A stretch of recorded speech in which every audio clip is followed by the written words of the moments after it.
Actually, this is the first time I've seen this photograph, but this is the first time I'm looking at it this way, where I realized that as I'm raising my right hand, you can see Justice Sotomayor's right hand. I hadn't noticed that before. And my left hand is on two Bibles, one that of Miss Shelton, an extraordinary person in my life, and as we have always thought of her, our second mother.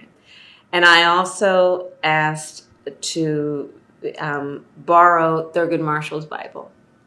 And my darling husband, Dougie, is looking at me while I take the oath to become the 49th Vice President of the United States. Only 2 weeks after there was a riot on our Capitol, and I have taken the oath to support and defend the Constitution many times, and that day taking that oath had a particular resonance given the fact that we have sadly learned that not everyone takes that oath seriously. This photograph shows my arrival at West Point at the military academy to give the commencement speech. And the cadets are saluting me as I walk toward the stage. And I've had the distinction then of giving a commencement speech at 4 military academies, at West Point, for the Marines, for the Coast Guard, and for the Air Force. So it has been my great honor. I think there's no more noble work than being prepared to serve and sacrifice for the sake of our nation's safety, security, and prosperity. Here I am standing on Interstate 95 with these most highly skilled and talented working people who rebuilt that interstate in record time. They worked around the clock, and they do such good work, and it was a really enjoyable day to celebrate them, and I was there to thank them for their work. And I'm very proud that we have been the most pro-union administration in history. So this photograph depicts our arrival, Doug and me, and our team in Ghana. And you can see Air Force 2 in the background. It was very important to me, and it will continue to be, to frankly upgrade the narrative about the relationship between the United States and the continent of Africa. There is so much talent on that continent. By 2050, 1 in 4 people will be on the continent of Africa. And this trip, which I purposely then curated to highlight partnerships and U.S. investment in partnership with African leaders, that is about investing in the future of the world. So I was very proud about that trip. And the stop in Zambia had deep personal significance for me because my grandparents lived in Zambia many years ago, and as a child I visited them there. And so during that official trip to Zambia, I went to the location where my grandparents lived. It was a great trip all around. Here I am with my 2 Dougies. My Dougie, the second gentleman, and Dougie Fresh. And I so enjoyed it. They have bonded in such a wonderful way. And every time we see Dougie Fresh, he and my Dougie just embrace each other with a big old hug. And this day was the day I was very proud to host some of the pioneers of hip-hop to celebrate the 50th anniversary of hip-hop at the Vice President's residence. And so Dougie Fresh performed, Common came, and MC Light. It was an extraordinary array of talent, and I was just very proud to do that at this place called the Vice President's residence. And what's been surprising to me, actually, is the number of people who've never been there.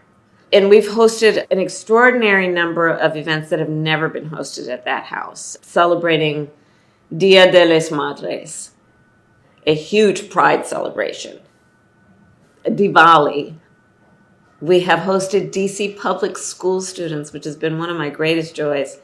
And part of how I've used this house is to, through the events we've done, reinforce the importance of building community and building coalitions and reminding people that we all have so much more in common than what separates us. And when I can bring a whole big group of people together at that house who seemingly have nothing in common and who leave then realizing they have everything in common, there's nothing better. Nothing better.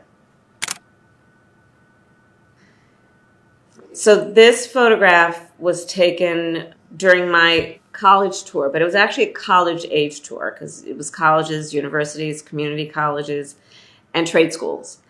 And I created this tour because I love Gen Z and I wanted to create a place and an opportunity to listen to their concerns, their thoughts about their lives and their future, and to be able to share some of what's happening in our country in a way that is intended to really acknowledge their leadership and the importance of their voice. And so this group of students were part of the group who greeted me when I arrived. They were also doing voter registration and making a huge difference.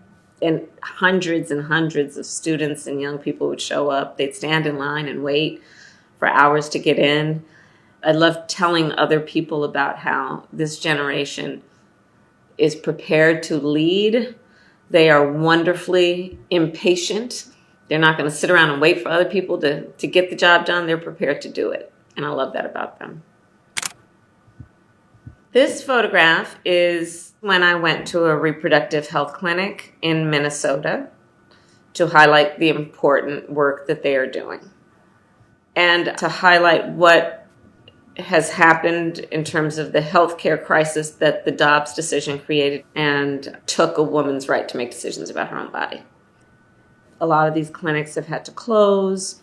The clinics that have stayed open in states that still provide legal protections, they're overburdened because women from surrounding states are going there if there's a Trump abortion ban in those states. But what I didn't know was that no vice president or president has ever visited a reproductive health clinic. And what was really great, and you can see the top of his head in this photograph, is my buddy, Tim Walz, Governor Walz, joined me. And he has, as governor, been so forceful in his leadership around the importance of reproductive health care. And what I have to say is that the work that these incredible people do, that is about health care, it's about everything from HIV testing to breast cancer screening to PAPs to abortion care, is work that we should protect and give people the right to choose what they want and what they need. So this photograph was taken at a memorial that has been constructed in Parkland, Florida, to honor the 17 people that were killed in the Parkland shooting, in the massacre. 14 students, 3 faculty. I was there at the invitation of the families. They preserved the crime scene. And it was very smart. They did it as a way to make sure that policymakers, that leaders really fully understand what gun violence does. And there was dried blood on the floor. There were backpacks that the kids had obviously dropped as they were trying to flee. And I went there as vice president to, again, call for reasonable gun safety laws in America, including the need for assault weapons bans and universal background checks and red flag laws. I just have to say that those families are extraordinarily courageous. All of these years, through their profound grief, they still share the story of their grief and that tragedy with the purpose of trying to compel leaders to do the right thing. So this is me walking through the halls of the United States Congress, and I'm walking by the most extraordinary portrait that hangs in the halls of Congress of Shirley Chisholm. You know, what I love about this portrait is, you know, her shoulders kind of out like that, because the way I think of her is that those broad shoulders of Shirley Chisholm, I stand on those broad shoulders. She paved a path that I would be the first woman vice president of the United States, that I would be the first Black woman to be a nominee, Democratic nominee for president of the United States. And this photograph reminds me of important advice that my mother gave me that I offered to everyone often, which is, you may be the first to do many things, but make sure you're not the